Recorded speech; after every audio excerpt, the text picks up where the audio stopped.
quand la tristesse arrive, je sais tu es là, toujours près de moi. Bon jeudi matin, bienvenue à votre émission La Victoire de l'amour. C'est toujours avec une grande joie que je vous retrouve, moi, depuis plus de 21 ans déjà. Imaginez, mon Dieu, que le temps passe vite, ça n'a pas de sens. On rejoint le plus jeune de la famille de La Victoire de l'amour, qui sera à la retraite d'ailleurs en octobre prochain, Pierre-Luc Bordelot.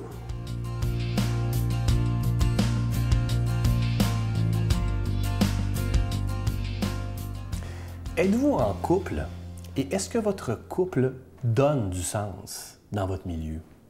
C'est ma chronique d'aujourd'hui puisque je m'adresse à tous ces couples qui l'ignorent, mais qui sont des modèles à suivre.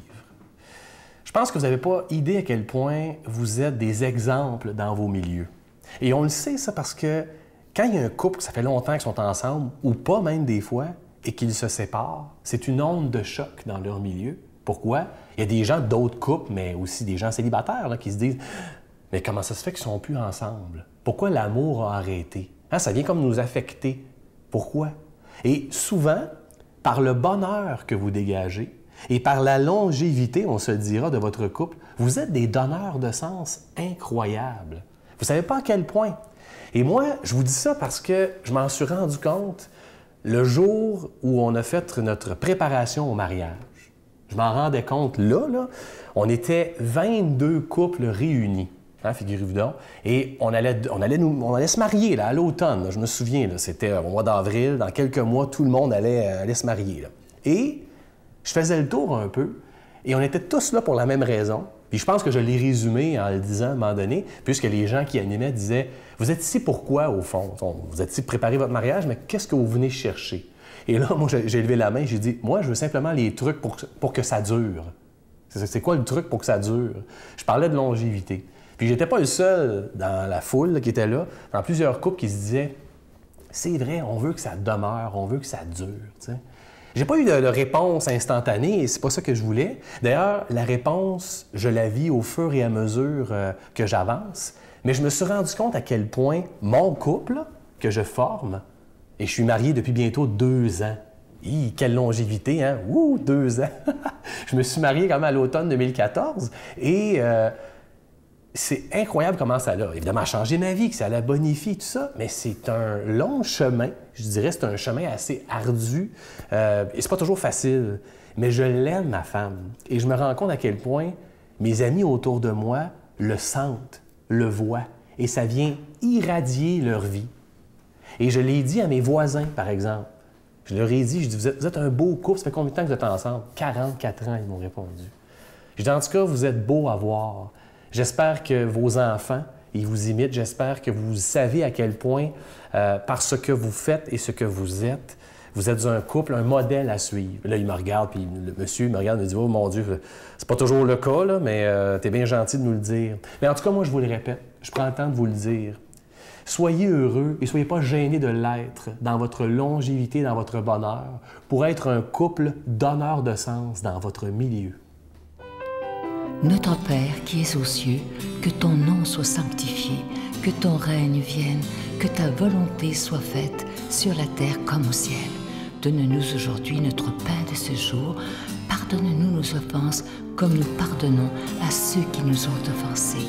Ne nous laisse pas entrer en tentation, mais délivre-nous du mal, car c'est à toi qu'appartient le règne, la puissance et la gloire pour les siècles des siècles. Amen. La Victoire de l'amour vous invite à sa retraite spirituelle dans le centre du Québec les 7, 8 et 9 octobre 2016, sous le thème « Le nom de Dieu et miséricorde ». Venez vivre des moments de ressourcement inoubliables en compagnie de l'abbé Éloi Giard, Pierre-Luc Bordelot, Sœur Angèle, Sylvain Charon, Brigitte Bédard, Miguel Padilla, avec la présence exceptionnelle de Franck Nicolas, conférencier reconnu mondialement, qui nous enseignera sur l'importance du pardon. À l'hôtel et suite Le Dauphin à Drummondville. Réservé au 514-523-4433 ou sans frais 1-888-811-92-91. Venez vivre une expérience de libération intérieure inoubliable pour être enfin libre. Je suis tellement heureux de vous parler de ce beau cadeau du mois. On en est tellement fiers. Il s'agit de la Croix du réconfort et de la sérénité. Elle est fabriquée au Québec. Elle est en zinc et c'est un fini nickel antique. Cette croix, elle est déjà bénite, bien entendu. Vous la voyez à l'écran, il est inscrit sur la croix « Seigneur, accorde-moi la sérénité ». Et ce qu'il y a de particulier avec cette croix-là, qui est assez unique, c'est que vous voyez qu'il y a un petit trou. Alors, c'est pour... Vous allez recevoir 3 papiers avec la croix. Vous inscrivez vos intentions de prière, vous roulez et vous mettez ça dans la croix. C'est très symbolique, c'est pour montrer cette confiance extraordinaire qu'on a, que Jésus va répondre à notre prière. Je vous rappelle que cette croix, elle a une forme particulière, c'est pour ça qu'on l'appelle la croix du réconfort. C'est lorsqu'on la tient dans notre main, on sent comme une paix, on sent comme un réconfort. Alors, elle est fabriquée exprès pour ça. Alors, je vous rappelle qu'elle est déjà bénite, bien entendu. Et je dois vous dire que ça se donne vraiment, vraiment bien en cadeau. Vous pouvez la mettre dans votre sac à main, sur votre table de nuit, dans votre auto, peu importe, mais c'est vraiment unique et ça se donne très, très bien en cadeau. Je vous donne l'adresse, La Victoire de l'Amour, casier postal 120, succursale Boucherville à Boucherville, le J4B 5E6, je vous la redonne. La Victoire de l'Amour, casier postal 120, succursale Boucherville à Boucherville, le J4B 5E6. Également par téléphone, par carte de crédit du lundi au vendredi, de 8h30 à 16h30 dans le 514-523-4433, 523-4433 ou sans frais, le 1-888-811-9291, 1-888-811-9291 et aussi sur notre site Internet, le www.lavictoiredelamour.org. Merci de tout cœur de votre prière, c'est tellement important et merci de votre générosité.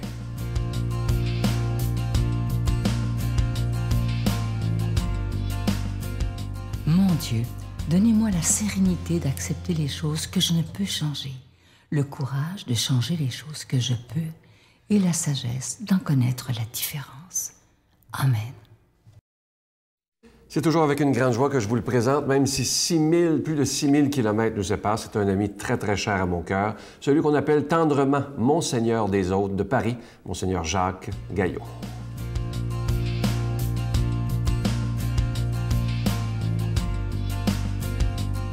Évangile selon saint Matthieu. Jésus se remit à parler en parabole. Le royaume des cieux est comparable à un roi qui célébrait les noces de son fils. Il envoyait ses serviteurs pour appeler à la noce les invités, mais ceux-ci ne voulaient pas venir. Il envoyait encore d'autres serviteurs dire aux invités « Voilà, mon repas est prêt, mes bœufs et mes bêtes grasses sont égorgés, tout est prêt. Venez au repas de noces. » Mais ils n'en tinrent aucun compte et s'en allèrent, l'un à son champ, l'autre à son commerce. Les autres empoignèrent les serviteurs, les maltraitèrent et les tuèrent. Le roi se mit en colère, il envoya ses troupes, fit périr les meurtriers et brûla leur ville. Alors il dit à ses serviteurs, « Le repas de noces est prêt. » Mais les invités n'en étaient pas dignes. « Allez, aux croisées des chemins, tous ceux que vous rencontrerez, invitez-les au repas de noces. » Les serviteurs allèrent sur les chemins, rassemblèrent tous ceux qu'ils rencontrèrent, les mauvais comme les bons, et la salle de noces fut remplie de convives. Le roi entra pour voir les convives. Il vit un homme qui ne portait pas le vêtement de noces. Et il lui dit, « Mon ami, comment es-tu entré ici sans avoir le vêtement de noces ?» L'autre garda le silence. Alors le roi dit au serviteur, « Jetez-le, pieds et poings liés, dehors dans les ténèbres. Là, il y aura des pleurs et des grincements de dents. Certes, la multitude des hommes est appelée, mais les élus sont peu nombreux. »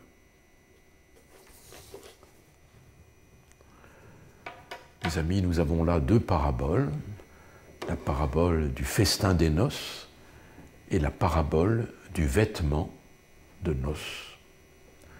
Dans la première parabole, c'est l'histoire du peuple de Dieu, du peuple hébreu. Dieu qui appelle aux noces de son Fils, des noces royales, avec des viandes, avec tout ce qu'on veut, un grand festin, le festin pour le Christ. Et puis, personne ne vient. Et chacun s'en va à ses occupations. Et devant ce refus, alors, Dieu s'adresse aux païens, à tous les peuples de la terre, à l'Orient comme à l'Occident. Tout le monde est invité, le repas pour tous. Je disais la messe dans une prison, la messe de Noël. Et alors j'étais dans une grande pièce, vraiment il n'y a pas de chapelle, une grande pièce, où on ne pouvait pas être plus de 80 par sécurité, nous étions 80. Et dans toutes les cellules, les gardiens avaient dit, ben, écoutez, il y a la messe, il n'en faut qu'un par cellule. Hein. Et si vous êtes 5 ou 6, 2, mais pas plus, vous débrouillez. Et donc, nous nous trouvons à 80, et il y avait autant de musulmans que de catholiques. Et d'ailleurs, les musulmans m'ont dit au début, vous savez, je crois qu'on dépasse le nombre des catholiques. Ils étaient tous là, à la messe de Noël.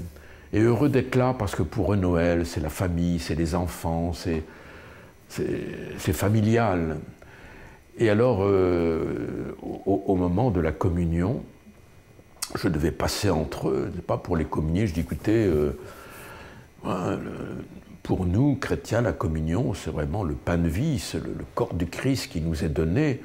Donc je demande qu'on tende la main, c'est un geste de foi qu'on fait, vous voyez, c'est pas n'importe quelle nourriture. Bon, je donne la communion, tout le monde me tend la main. Ce que j'avais dit ou rien, ça n'avait servi à rien. Et donc je communie, les catholiques comme les musulmans.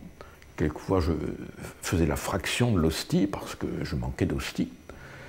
Et je pensais à cette parabole du festin des noces.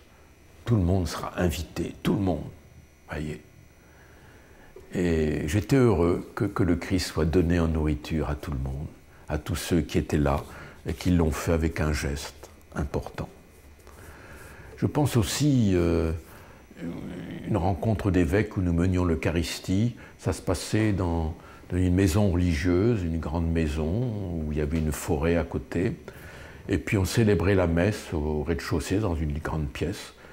Et il y avait aussi, paraît-il, des gens du renouveau dans des caravanes pas loin qui sont venus là au début et qui frappaient au carreau pour sans doute participer à la messe, sans doute. Et l'évêque du lieu là n'était pas content du tout et il les chassait. Mais ils étaient là, ils tapaient au carreau. Alors l'évêque, il appelle la police. La police est venue et a chassé les gens pour qu'on puisse célébrer l'Eucharistie. Moi, j'ai mal vécu cette Eucharistie, vous voyez. L'Eucharistie réservée aux évêques, vous voyez. C'est pas normal, vous voyez. Eh bien, le royaume de Dieu est fait pour tout le monde et il nous faut vivre avec le vêtement de noces. Je vous bénis de tout mon cœur, au nom du Père, du Fils et du Saint-Esprit. Amen. Je vous salue Marie, pleine de grâce. Le Seigneur est avec vous. Vous êtes bénie entre toutes les femmes, et Jésus, le fruit de vos entrailles, est béni. Sainte Marie, Mère de Dieu, priez pour nous pauvres pécheurs, maintenant et à l'heure de notre mort. Amen.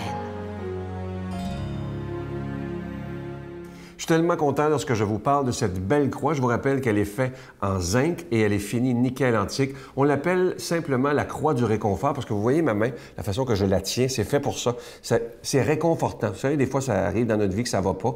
Alors, on tient cette croix et dessus, c'est écrit « Seigneur, accorde-moi la sérénité ». Alors, c'est une croix qu'on peut mettre dans nos poches, qu'on peut mettre pour les dames dans le sac à main, sur la table de nuit, sur votre bureau, peu importe. Et ce qui est le plus magnifique, moi, je trouve, c'est le petit bout de papier. On écrit nos intentions de prière et des gens qu'on aime, qu'on insère dans le cœur de la croix. Ça, c'est magnifique.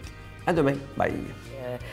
Quand on dit que c'est normal et que toutes les petites filles font ça, ben tu es naïf, tu crois à ça. Et tu fais confiance aux grands qui sont supposés de dire, de t'éduquer puis de te montrer la voie.